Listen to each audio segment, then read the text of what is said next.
Hello दोस्तों, मैं आपका होस्ट और आपका गोस्ट फियर फ्रॉस्ट 22 से आज आपके लिए लेकर आया हूं एक और सुपरनैचुरल हॉरर स्टोरी। दोस्तों, अगर आप चैनल पे नए हैं तो चैनल को याद से सब्सक्राइब ज़रूर कर लीजिएगा। तो चलिए बढ़ते हैं कहानी की ओर। दोस्तों, आज की हमारी कहानी दुर्गापुर के रहने वाले ज्ञानेश जी की है। तो चलिए इस कहानी को उन्हीं के नज़रिए से सुनते हैं। दोस्तों, मेरा नाम ज्ञानेश है और जब यह घटना मेरे साथ हुई थी उस वक्त हमारे घर में शौचालय नहीं हुआ करता था। यानी कि यह घटना आज से लगभग 15 साल पहले की है। उस वक्त हमारे गांव के कुछ एक आध घरों को छोड़कर किसी के भी घर में शौचालय नहीं था और इसी वजह से गांव के सभी लोग खुले में ही शौच करने के लिए जाया करते थे। वह घटना भी मेरे साथ उस वक्त ही हुई थी जब मैं खुले में शौच करने के लिए जाया करता था। लेकिन उस घटना के होने के बाद मैंने हमेशा के लिए ही खुले में शौच करने जाना बंद कर दिया था। दरअसल बात यह हुई कि उस वक्त किसी के भी घर में शौचालय नहीं थे और गांव के सभी लोग सुबह होने से पहले ही गांव के पीछे की तरफ जो जंगल था उसमें शौच करने के लिए जाया करते थे और मैं भी उन्हीं लोगों में से एक था। लेकिन जिस तरफ गांव के सभी लोग शौच करने के लिए जाते थे उसी तरफ हमारे गांव के शमशान घाट भी हुआ करते थे। और जैसा कि आप जानते हैं कि अगर किसी छोटे बच्चों की मौत हो जाती है तो उसे जलाया नहीं जाता है बल्कि उसे मिट्टी में ही दफना दिया जाता है। और हमारे गांव में ऐसे कम उम्र में मरने वाले बच्चों को उस शमशान घाट के बगल में जो खुला मैदान पड़ा था वहीं पर दफनाया जाता था और उसी खुले मैदान के अगल बगल में गांव के सभी लोग शौच करने के लिए जाते थे। मैं भी अक्सर उस तरफ शौच करने के लिए जाता था। ये उस दिन की बात है जिस दिन शाम होते होते मुझे ऐसा एहसास हो रहा था कि जैसे आज मेरा पेट कुछ ठीक नहीं है। मुझे ऐसा लग रहा था कि जैसे आज मेरा पेट खराब है और थोड़ी ही देर बाद मुझे शौच जाने की ज़रूरत पड़ती है। लेकिन अभी तक सूरज छिपा नहीं था और मैं सूरज छिपने का ही इंतज़ार कर रहा था ताकि अंधेरा होने के बाद मैं उस तरफ खुले में थोड़ा हल्का होने के लिए जा सकूं। अब जैसे ही थोड़ा दिन ढलने के बाद चारों तरफ अंधेरा होता है तो मैं उस खुले मैदान की तरफ हल्का होने के लिए निकल जाता हूँ। जब उस टाइम में उधर हल्का होकर आता हूँ तो उस वक्त तो मुझे कुछ नहीं होता है, लेकिन रात का खाना खाने की थोड़ी ही देर बाद मुझे फिर से ऐसा एहसास होता है कि मेरा पेट खराब है और मुझे एक बार फिर से बाहर जाकर आना पड़ेगा। उस वक्त जब मैंने घड़ी में टाइम देखा तो रात के लगभग 10:30 बज रहे थे और गाँव में चारों तरफ बिल्कुल सन्नाटा छा चुका था। इसीलिए मैं उस सन्नाटे के बीच ही गांव की उन सड़कों से होते हुए अब उस शमशान घाट के बगल में उस मैदान की तरफ हल्का होने के लिए जाता हूँ। अक्सर गांव के सभी लोग उस खुले मैदान को पार करके आगे जंगल की तरफ जाया करते थे जिस मैदान में छोटी उम्र में मरे हुए बच्चों को दफनाया जाता था। लेकिन उस दिन मैदान से आगे जंगल की तरफ जाते हुए मुझे जंगल की तरफ देखकर थोड़ा डर भी लग रहा था और उस वक्त कुछ ज़रूरत से ज़्यादा ही मेरा प्रेशर भी बन रहा था। उस वक्त मैं उस मैदान के बीचों बीच होकर गुजर रहा था। तभी मैंने सोचा कि मैं तो यहीं पर हल्का हो लेता हूँ, हल्का होने में क्या दिक्कत है। और यही सोचकर अब मैं वहीं पर बैठकर शौच करने लगता हूँ। अब जैसे ही मैं शौच करके वहाँ से उठा और अपने घर की तरफ जाने लगा उसी वक्त से मुझे कुछ अजीब सा एहसास होने लगा था। वहाँ से उठने के बाद जब मैं अपने घर की तरफ जा रहा था तो मुझे ऐसा एहसास हो रहा था कि जैसे मेरे पीछे कोई दूसरा इंसान चल रहा है। लेकिन जब मैंने मेरे पीछे मुड़कर देखा तो वहाँ पर मुझे कोई भी दिखाई नहीं देता है। लेकिन जैसे ही मैं फिर से चलने लगता हूँ तो मुझे मेरे कदमों के साथ साथ किसी और के कदमों के होने की भी आहट सुनाई देती है, क्योंकि उस पूरे मैदान में जंगल के पेड़ों के सूखे हुए पत्ते बिखरे पड़े थे और जब उनके ऊपर कोई चलता था तो उनकी एक अजीब सी आवाज़ होती थी। और उस आवाज़ की वजह से ही मुझे ऐसा लग रहा था कि जैसे मेरे पीछे कोई और भी चल रहा है। मैंने 1-2 बार तो पीछे मुड़कर देखा पर मुझे जब कोई भी दिखाई नहीं दिया तो मैंने सोचा कि शायद यह मेरे मन का वहम होगा। और फिर वह जगह भी ऐसी ही थी कि वहाँ पर किसी के मन में कुछ भी वहम उत्पन्न हो सकता था, क्योंकि उस वक्त मेरे चारों तरफ रात का घना सन्नाटा और जहाँ तक भी नज़र जा रही थी वहाँ तक सिर्फ मुझे अंधेरा ही दिखाई दे रहा था। इसीलिए मैंने सोचा कि ऐसे माहौल में तो हर कोई डर जाए।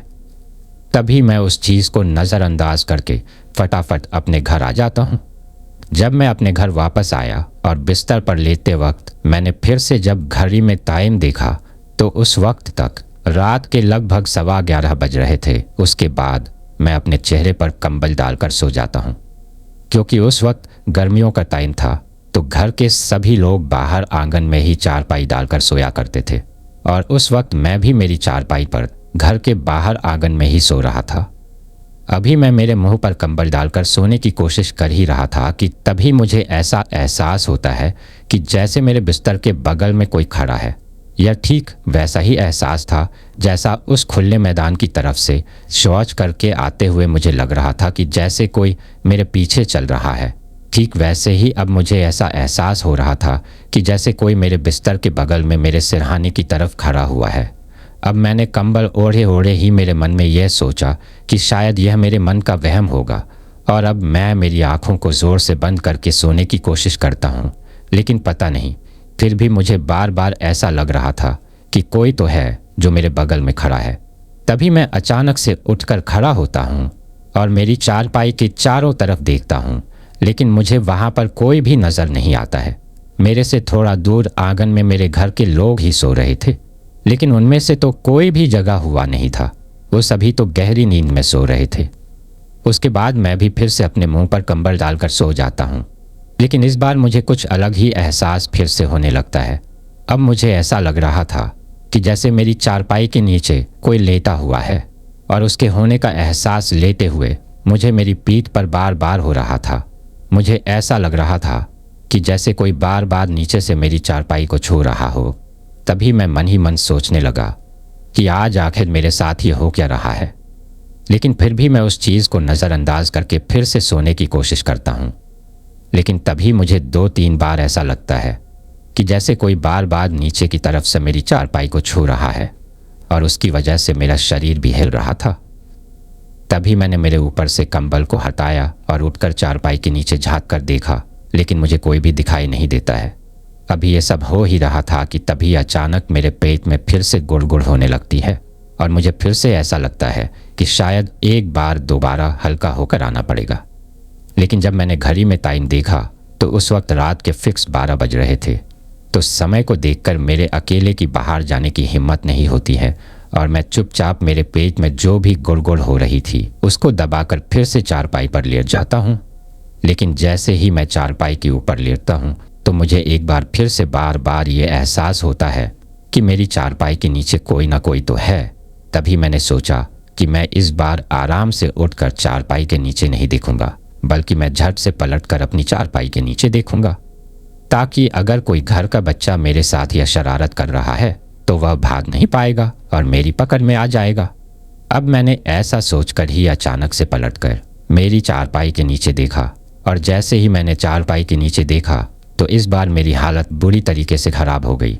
मेरी आंखें फटी की फटी ही रह गईं और मुझे ऐसा लग रहा था कि जैसे मेरे पेट में जो भी गुड़गुड़ हो रही है वो यहीं पर साफ हो जाएगी।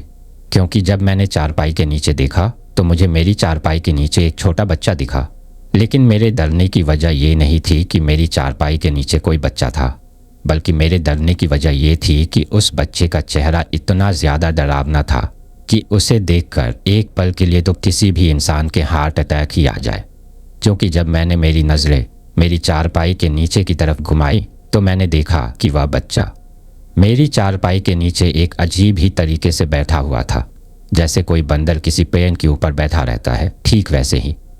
और उसका चेहरा दिखने में इतना ज़्यादा डरावना था कि उसे देखकर मुझे यह समझ ही नहीं आया कि यह मैं मेरी आंखों के सामने क्या देख रहा हूँ।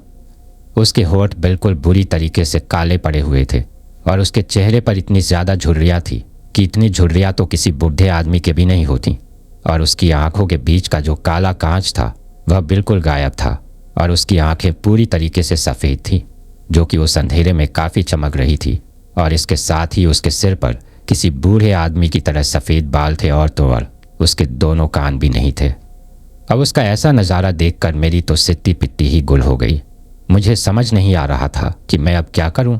मैं चिल्लाना चाहता था, मैं आवाज़ लगाना चाहता था और अपने घर वालों को जगाना चाहता था, लेकिन उस वक्त मैं सिर्फ सांस लेने के अलावा और कुछ भी नहीं कर पा रहा था। उसके बाद उस अंधेरे में मेरी तरफ देखकर वह बच्चा अजीब तरीके से मुस्कुराता है और जब वह मुस्कुराता है तो उसके मुंह के अंदर से मुझे उसके दांत दिखाई देते हैं, जो कि पूरी तरीके से काले पड़े हुए थे और बीच बीच में से कुछ दांत टूटे हुए भी थे और उसका एक दांत बहुत ही ज़्यादा लंबा था जो कि होठों के बाहर तक आया हुआ था। अभी मैं चारपाई पर उल्टा लेटकर बस उसकी तरफ एक तक देखे ही जा रहा था और मुझे ऐसा लग रहा था कि जैसे अब थोड़ी ही देर में मुझे हार्ट अटैक आ जाएगा। लेकिन तभी अचानक से मुझे मेरे कंधों पर किसी के हाथ रखने का एहसास होता है और मैं चाहकर भी पीछे की तरफ पलटकर यह देख नहीं पा रहा था कि मेरे पीछे कौन है और किसने मेरे कंधों पर हाथ रखा है। तभी मुझे मेरे कानों में किसी की कोई आवाज़ सुनाई देती है और जब मैंने गौर से सुना तो वह आवाज़ मेरे पिताजी की थी। पिताजी की आवाज़ सुनकर मेरे अंदर थोड़ी हिम्मत आती है और मैं पलटकर जब उनकी तरफ देखता हूँ तो वह मुझे कहते हैं कि अरे कमलेश, क्या हुआ? तू इस तरह से उल्टा क्यों लेटा हुआ है? तेरी तबीयत तो ठीक है ना? तभी मैं उनसे कहता हूँ कि हाँ, तबीयत तो थोड़ी ठीक है, लेकिन आज पता नहीं पिताजी मेरे साथ कुछ अजीब हो रहा है। तो उन्होंने मुझसे पूछा कि क्या हुआ। तो मैंने उन्हें अब तक मेरे साथ हुई सारी बात बताई, यहाँ तक कि मुझे कोई चारपाई के नीचे बच्चा दिखाई दे रहा है। मैंने यह भी उनको बताया। तभी पिताजी ने नीचे झुककर मेरी चारपाई के नीचे देखा और वह मुझे हंसकर कहते हैं कि अरे ये तेरे मन का कोई वहम होगा, चारपाई के नीचे कोई भी नहीं है और अब तू चुपचाप सो जा। तभी मैं उनकी बात मानकर फिर से सोने की कोशिश करता हूँ और अब पिताजी भी अपनी चारपाई पर जाकर सो चुके थे। अभी मैं कंबल ओढ़कर सो ही रहा था कि तभी मुझे मेरे कंबल के अंदर किसी मच्छर के होने का एहसास होता है। वह बार बार मेरे कानों के पास आकर आवाज़ कर रहा था। इसीलिए मैंने उसको दूर भगाने के लिए झट से अपने चेहरे के ऊपर से कंबल को हटा दिया। लेकिन जैसे ही मैंने मेरे चेहरे के ऊपर से कंबल को हटाया तो एक बार फिर से मेरी आंखें फटी की फटी ही रह गई और इस बार मुझे समझ आ चुका था कि मेरे साथ कुछ बहुत ही ज़्यादा गलत हो गया है और शायद मैंने उस खुले मैदान में शौच करके बहुत बड़ी गलती कर दी और मैं वहाँ से एक ऐसी बला को साथ में लेकर आ गया हूँ जो कि बहुत ही ज़्यादा खतरनाक और डरावनी है।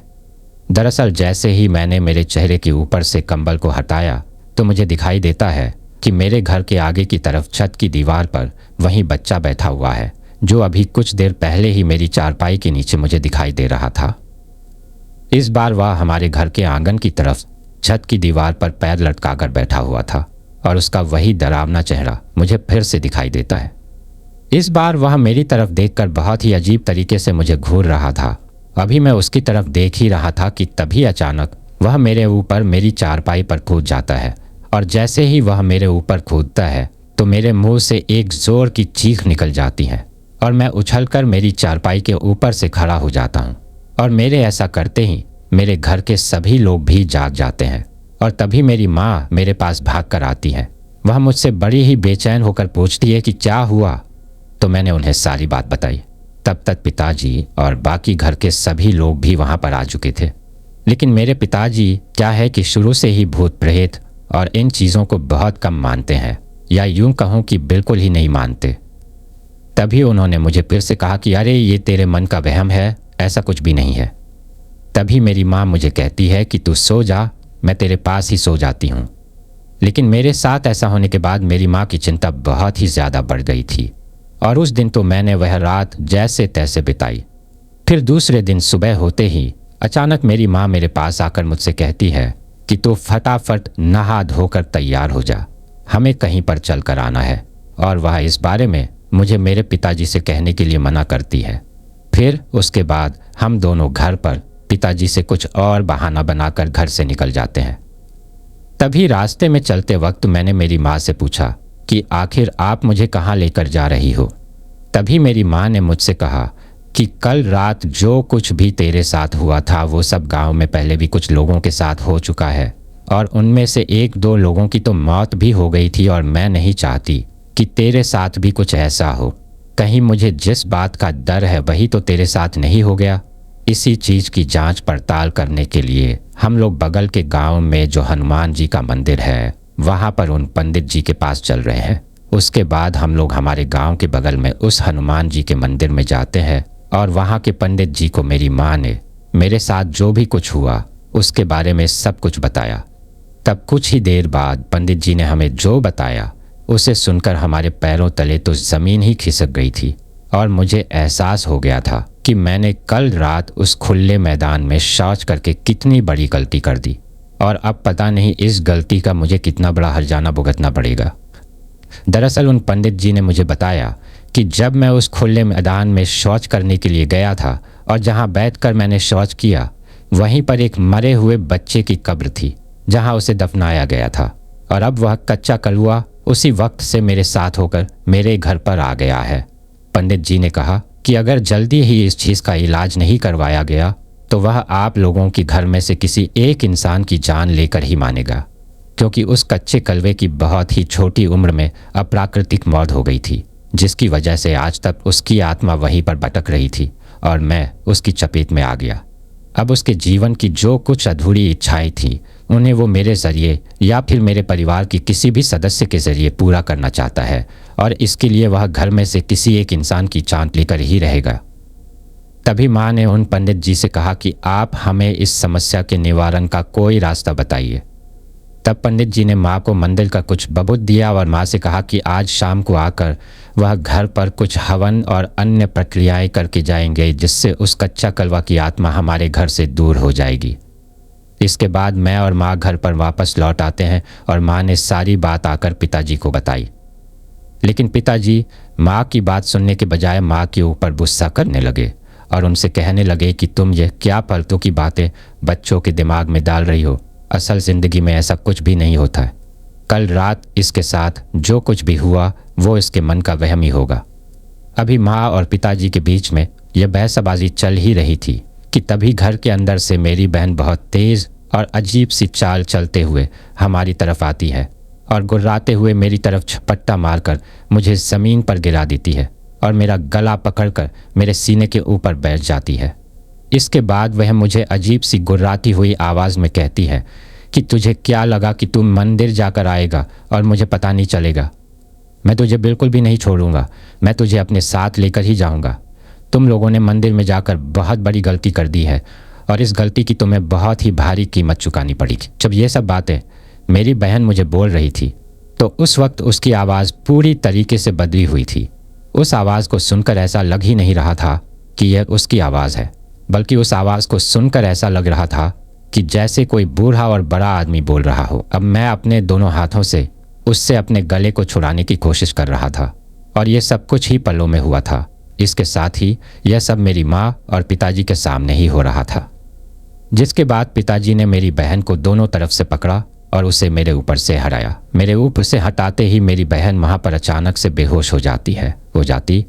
उसके बाद मैं उठकर खड़ा होता हूँ और मेरे पिताजी इसके बाद मुझे कहते हैं कि जाओ एक पानी का गिलास लेकर आओ, क्योंकि उस वक्त मेरी बहन वहाँ पर बेहोश पड़ी थी, तो उसे होश में लाने के लिए पिताजी पानी मंगवा रहे थे। इसके बाद तो पिताजी ने भी इन सब बातों पर यकीन कर लिया था। उन्हें इस बात का यकीन हो गया था कि सच में ही हमारे घर में किसी बुरी आत्मा का साया है।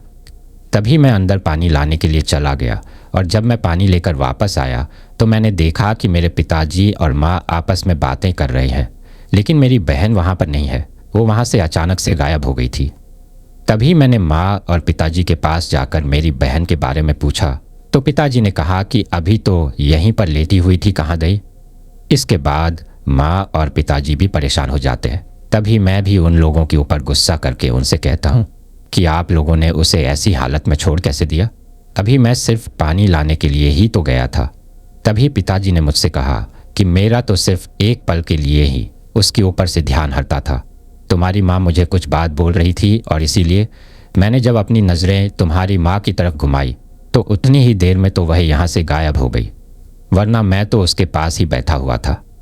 अभी घर के बाहर आंगन में ये सब चल ही रहा था कि तभी अंदर से अचानक मेरे छोटे भाई के चिल्लाने की आवाज़ आती है और वो हम सभी लोगों को आवाज़ लगाता है कि जल्दी दौड़कर अंदर आओ।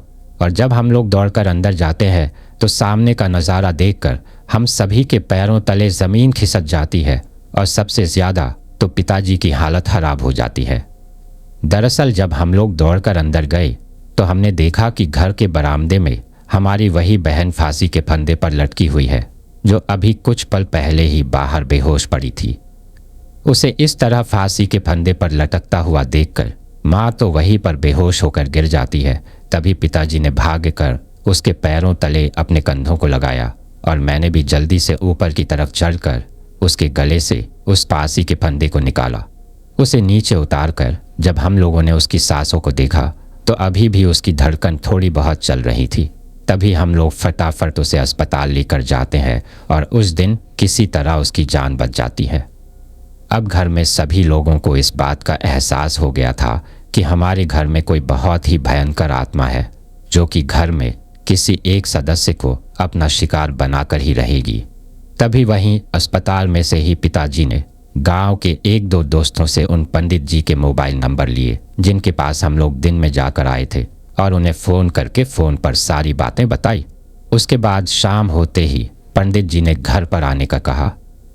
उस वक्त घर पर कोई भी नहीं था क्योंकि हम घर के सभी लोग मेरी बहन को लेकर अस्पताल में आ गए थे। उसके बाद शाम होने के साथ जैसे ही हम लोग पंडित जी के साथ हमारे घर पर गए तो वहाँ पर कुछ बहुत ही ज़्यादा अजीब हुआ। दरअसल हमारे आगे आगे पंडित जी चल रहे थे और हम घर के सभी लोग उनके पीछे। लेकिन जैसे ही पंडित जी ने अपना पहला कदम हमारे घर के अंदर रखा तो उनके द्वारा हमारे घर में कदम रखते ही हमारे घर का जो दरवाज़ा था वह ढह जाता है। और ये देखकर तो हम सभी लोगों की हालत बहुत ही ज़्यादा ख़राब हो गई थी। तब तक मोहल्ले और गांव के भी कुछ लोग वहाँ पर आ चुके थे और देखते ही देखते लोगों का एक जमावड़ा वहाँ पर जम गया था। तब पंडित जी ने हमसे कहा कि जितना हम लोगों ने सोचा था यह आत्मा उससे भी कई गुना ज़्यादा खतरनाक है और यह कोई ऐसी वैसी आत्मा नहीं बल्कि एक कच्चा कलवा है जो कि बिल्कुल एक बच्चे की तरह नासमझ और ज़िद्दी होता है। और अगर एक बार यह किसी चीज़ को करने की ठान लेता है तो फिर उसे करके ही रहता है। लेकिन अगर हम लोग खुद ही उसे वह चीज़ दे दे जो उसे चाहिए तो शायद वो हम लोगों का पीछा छोड़ सकता है।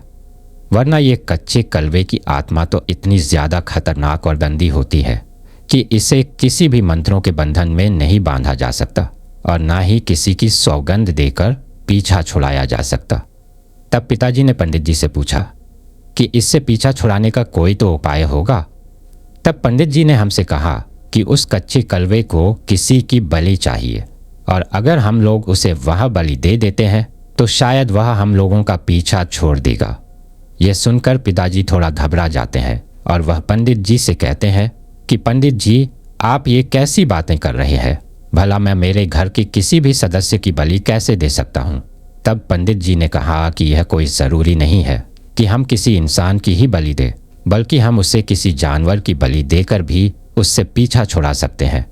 उसके बाद हमारे गांव में माँ काली का मंदिर था तो फिर उस माँ काली के मंदिर के जो पुजारी थे उनको भी वहाँ पर बुलाया जाता है और फिर वो हमें बताते हैं कि आप किसी भी जीव की उस कच्चे कलवे के नाम बलि दे दीजिए, उसके बाद वह आपका पीछा छोड़ देगा। लेकिन पिताजी ने कहा कि ऐसा कैसे हो सकता है, किसी जीव की बलि देने से कोई आत्मा हमारा पीछा कैसे छोड़ सकती है। तब उन दोनों पंडित जी ने मिलकर मेरे पिताजी को समझाया कि उस कच्चे कलवे को सिर्फ किसी की आत्मा चाहिए, चाहे वो फिर किसी इंसान की हो या किसी जानवर की। उसके बाद हमारे घर पर एक बकरा लाया जाता है, लेकिन पंडित जी ने पहले ही कह दिया था कि बकरा बिल्कुल पूरा काला होना चाहिए, यानी कि काले रंग का होना चाहिए। उसके बाद उस बकरे को लाकर उस कच्चे कलवे के नाम उस बकरे की बलि दी जाती है और माँ काली से प्रार्थना की जाती है कि अब वह कच्चे कलवे की आत्मा हमारा पीछा छोड़ दे। इसके बाद अब धीरे धीरे हमारे घर में सारी चीज़ें ठीक होने लगी थी और उसके बाद हमारे पिताजी ने हमारे घर पर ही शौचालय बनवा दिया था, जिसकी वजह से अब हमने हमेशा हमेशा के लिए घर से बाहर शौच करने के लिए जाना बंद कर दिया था। मेरा आप लोगों से यही कहना है कि अगर आप भी कभी कहीं पर खुले में शौच या फिर यूरिन करने जाते हो तो पहले उस जगह के बारे में अच्छे से जान लो। इन चीज़ों को कभी भी अनजान या फिर ऐसी वैसी जगहों पर नहीं करना चाहिए। तो दोस्तों, ये थी हमारी आज की कहानी। कैसी लगी आपको ये कहानी कमेंट करके ज़रूर बताइएगा और अगर आपको ये कहानी पसंद आई हो तो इसे प्लीज़ लाइक ज़रूर कर दीजिएगा। मेरे चैनल में इसी तरह की कई और दिलचस्प कहानियाँ हैं, उन्हें भी ज़रूर सुनिएगा। और अगर आपने अभी तक चैनल को सब्सक्राइब नहीं किया है तो प्लीज़ चैनल को सब्सक्राइब ज़रूर कर लीजिएगा। आपका ये छोटा सा सहयोग हमें आपके लिए ऐसी ही कहानियाँ लाने के लिए प्रोत्साहित करता है। तो दोस्तों, फिर मिलते हैं नेक्स्ट फ्राइडे को एक नई हॉरर कहानी के साथ। तब तक के लिए take care and stay tuned only at फियर फ्रॉस्ट 22।